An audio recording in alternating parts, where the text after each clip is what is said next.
Hi, I'm Clovis Casali in Paris, and this is Reporters. Our show takes you today to the United States, where 2021 was the year of the Great Resignation, a new expression to explain what some are calling a work revolution. Employees quit their jobs at historic rates, with a record 4.5 million for November alone. COVID-19 has disrupted all of our lives, but is the pandemic also changing the way people see life and work? Many Americans blame a lack of adequate childcare and health concerns for their reluctance to go back, especially when it comes to low-paid jobs. The worst hit industries are hospitality and food, followed by retail. Meanwhile, job openings continue to increase, leading to a possible shift in the balance of power between bosses and employee. Now joining us from our Washington bureau is Fanny Allard. Fanny, hello. Hi. First, tell us more about all of these Americans that you've met. What do they have in common? Well, they have in common to be evolving in a very tight and dynamic work market, very volatile as well, where employees are rarely unionized and where, compared to France, worker status are very fragile. But moreover, what they've got in common is that they've realized it and have decided to change their ways of living and take advantage of the situation COVID has created, despite very different profiles, as you're about to discover in this report, because this so-called Great Resignation concerns the entire country. Well, we'll be talking a lot more together, of course, but first let's watch this report that you've done with Ketevan Gorjestani.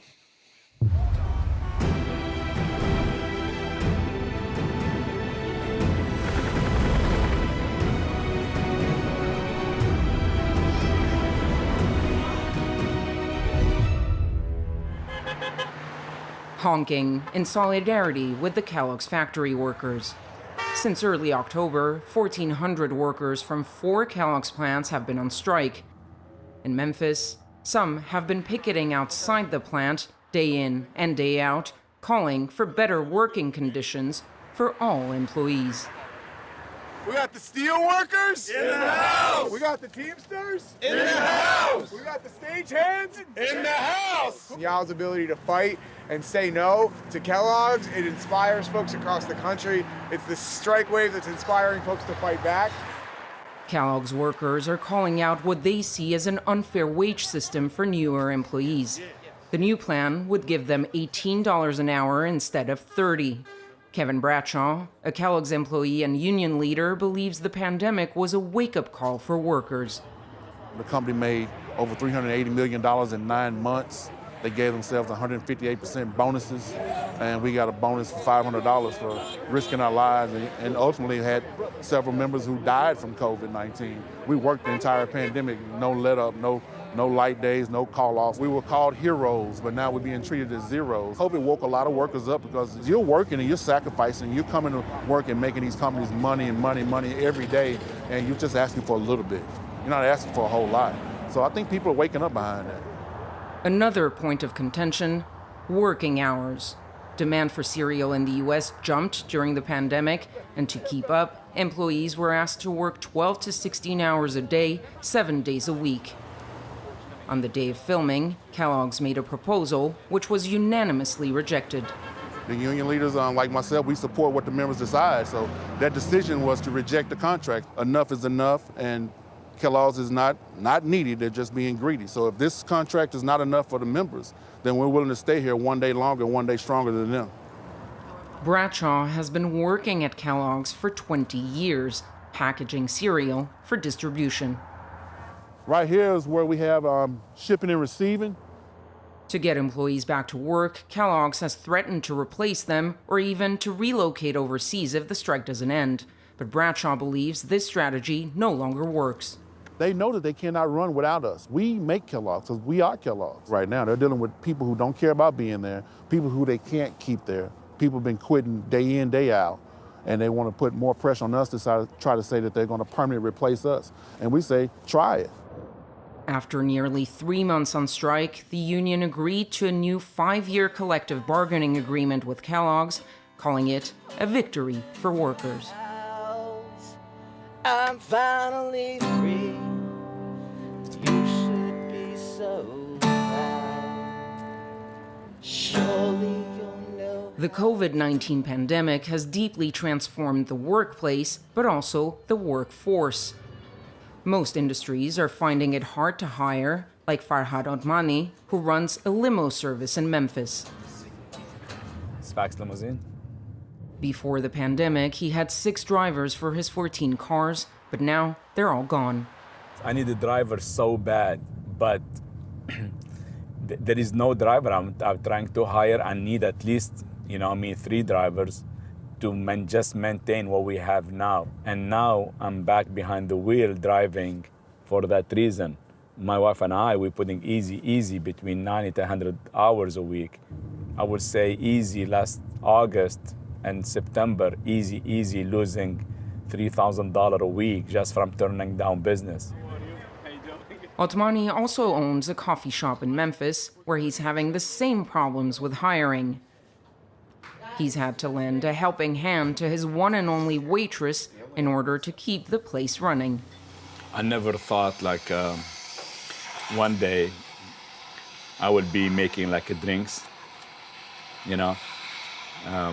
For the first couple years when I opened the coffee shop, I never looked at it I'll be doing this, But now with the pandemic and the shortage, I have to do whatever it takes, to take care of the customer and take care of the business.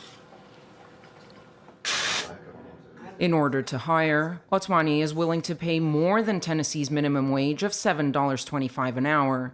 He's hoping that will be enough to convince this prospective employee to pick him instead of going with another offer. Hourly, and we pay you every 2 weeks. What rate are you thinking? I can start you at $8.50 plus tip. So if you work AM, you'll average easy $19, $20 an hour. And we go from there. You stay with me, and I will give you an increase. But I want you to be working with us. Until September, those without a job were getting an extra $300 a week in federal unemployment benefits on top of their state's assistance. But Tennessee, like at least half of U.S. states, ended this federal help back in June, hoping it would push people to return to work. So far, though, there hasn't been a significant rise in hiring. In November, a record 4.5 million Americans voluntarily left their jobs, according to the Bureau of Labor Statistics. I think it's come down to just a thing of people have gotten more, respect for their time maybe. So I left a job halfway through COVID that was I just wasn't enjoying it. It wasn't super fulfilling. I like community stuff a lot. I like coffee a lot. So I'm making a lot less than I was there now, but I'm also a lot happier than just going into a cubicle all day. And a lot of other people I know fast food places is a bigger issue. Then people just realize hey, I'm worth at least enjoying what I do for a little bit. Many U.S. workers seem to have changed their priorities, and this holds even more true for families. When the pandemic started and schools shut down, many parents had to adapt. Elizabeth Nottingham used to work as a speech pathologist, but she quit in June 2020 to homeschool her 3 children who were struggling with online learning. 10 times 4. 40. 10 times 9. 90. Good. It's been a work in progress, and we've changed our approach several times. So when we first started, I guess we started, it wasn't really our choice because everything shut down. So everything closed down, the kids were home, and we started out with a very strict structure of at 9 o'clock we're doing math, at 10 o'clock we're going outside, at 11 o'clock we're doing science. And that worked for a little while, and it's just kind of evolved into this more natural flow of things. Resigning was a difficult choice to make for someone who worked her whole life. Now, her husband is the sole income provider of the family. But despite the financial strain and schools reopening, the couple decided the family was better off not sending their children back to school. Sticking with the homeschooling for this year, I think, has been a good decision. With everything still so up in the air with, are they going to close down again? Are they going to go virtual? Again, just kind of being in control of what happens for us has been a better option. I think before COVID, we were that busy family, you know, we're running here and there. The kids were on the bus by 7:30, and then we're rushing to work, and then rushing to get home, do homework, go to sports, cook dinner.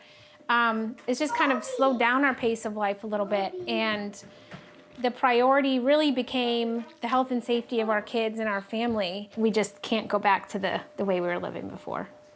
And it's not just the parents who feel this way. The children are on the same page and don't want to go back to school. I love the flexibility of homeschooling because some days I do not do anything if I just don't feel like it, and then some days I do a lot. I get more one-on-one attention from her instead of having like 20 people in my class. In the spring of 2020, 5.4% of U.S. households with children reported homeschooling. By the start of the next school year, that number had doubled to 11%, according to U.S. Census data. Can you turn that off for a minute? Hi! Hey, guys! Come on in! Elizabeth and Karen used to work together, but hadn't seen each other since the start of the pandemic. Karen chose to keep working, worried about her financial stability. So how has it been homeschooling the kids? It's been a challenge, but it's been mostly good. And the hardest part for me has been kind of part of myself was amputated. Like, I used to have a career and a job and a profession and a life outside of these four walls. But it was my choice to quit, and I know that it is the best thing for the kids and for me right now. And she isn't the only one having made that choice. 8 of her former colleagues have also decided to quit in the past few months, joining the ranks of the Great Resignation. A lot of people have left, and for good reasons, like you understand, but I've never seen this many people leave in the past 2 years. I mean, everyone loves our place of work, you know, and like it's just such a good place to work, but still you can tell everybody's thinking about it. I've thought about going back. I've interviewed a few places and had some offers, and I can't. I don't know. It's hard to explain. I can't go back. Like you said, your whole mindset just shifts. Mm-hmm. And once you taste that freedom, I can't imagine having to go back to working for someone else.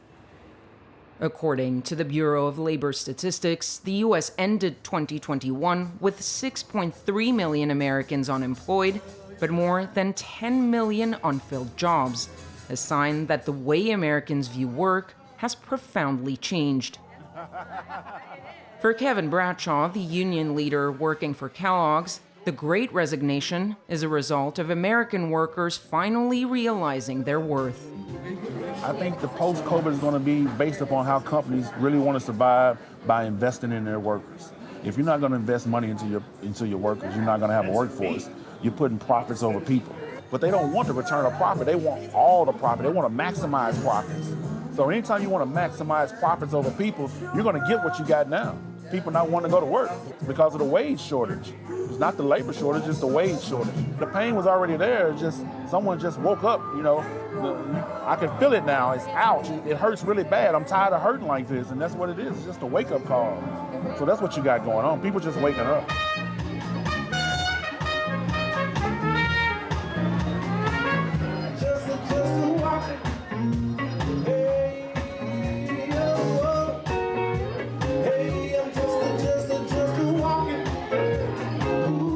The balance of power between American workers and their employers has started to shift. The labor shortage has given employees leverage, and wages grew by more than 4.5% last year.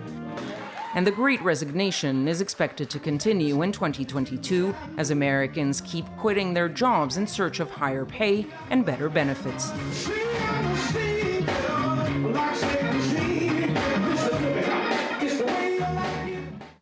Fanny, we saw in your report that people's perceptions of work seem to have changed with this COVID-19 pandemic. What are they rejecting exactly? Well, what has changed is the way Americans see work. With the pandemic, for the first time in their lives, millions of them have had time to really question what they want to do and how they want to do it. In other words, they want to work to make a living, but no longer live to work. We've got to remember that compared to France, Americans only have a few days of vacation a year. When they're unemployed, checks last maximum 24 weeks. They also have fewer social advantages, which overall makes them a bit more prisoners of their job. With the pandemic, a lot of them have discovered remote work, which gives them the freedom to work from any place and the opportunity to spend more time with their family while being as productive as they were in an office.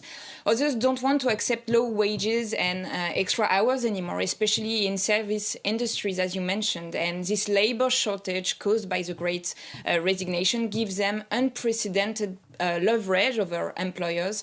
So balance of power has somehow shifted, if you will. And of course, you filmed this in the US, but the phenomenon is happening to a lesser extent in other parts of the world. Sticking with the US, is it tenable, this phenomenon, given the inflation with prices rising continuously? Well, it's a question everybody's asking. Inflation is indeed at a record high since 1982, 7% increase in 2021, which is difficult to handle for Americans, especially given stimulus check ended months ago. It seems therefore difficult to imagine how can people afford the cost of living. But what's also concerning is that we know a significant part of the American workforce has not yet returned to work because of health concerns. But as soon as the pandemic will be contained, they will definitely go back to looking for jobs, which would considerably reduce the power of negotiation workers have right now. But let's listen to Mark Zandi. He's a chief economist, and he warns about the future. They saved during the pandemic. They could not spend, but money is starting to, be spent. It's winding down. That cash is going. And if you do a little bit of arithmetic, there will be a lot more financial pressure on particularly lower income households, to go back to work. Inflation has risen so much, that might be biting into the purchasing power. And if you don't have that automatically built into minimum wage hikes in the future, that might become a problem down the road. Fanny Allard, correspondent in Washington, thank you very much for your report. Well, that's it for Reporters this week. Stay tuned to France 24 for always more international news. Take care.